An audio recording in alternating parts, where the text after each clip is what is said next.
তোমার ইন্দ্রিয় তোমার কোনো কাজ করবেই না। এবার আমরা ইন্দ্রিয় বলি যদি বলে শুদ্ধ ভক্ত ধরছে বলুন ও বাবা এটা খাবোই না। ইস্কনের ঘি এনেছে, ওটা ওইখানে রেখে দিয়েছে, ওখানে রেখে এসছে। ওগুলো মা ওইখানে ছিল, ওখানে ছিল, ওটা কিন্তু তুমি সরিয়ে নেবে, আর কিন্তু একাদশী থেকে খাবো না। আমার না বাবা ও ওইটা এই সময় তো আবার আনবে, হচ্ছে খাবোই না, ঘি খাবোই না, কিন্তু ওটা যেটা নষ্ট সেটা নষ্টই থাকবে।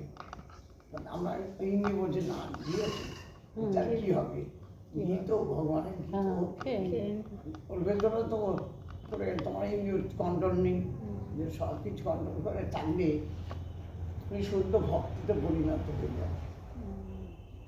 যেহেতু না